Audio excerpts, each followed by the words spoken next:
جنگیدن برای کلمه لا اله الا الله.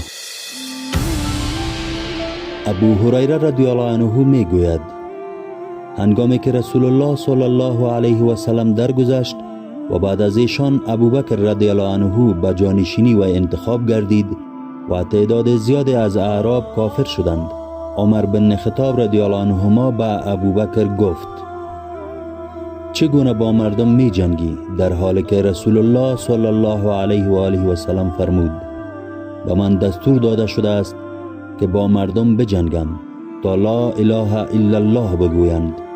پس هر کس لا اله الا الله بگوید مال و جانش را از من حفاظت نموده است مگر به حقش و حساب آنها با الله است.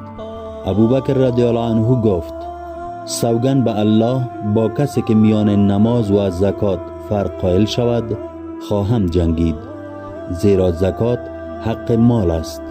سوگند به الله اگر کسی زانوبند شتری را که به رسول الله صلی الله علیه و سلم می دادند از من دریغ ورزند، به خاطر آن با آنها خواهم جنگید.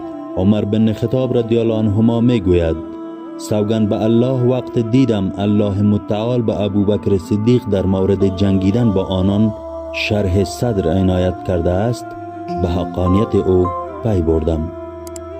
صحیح المسلم باب دوم کتاب ایمان.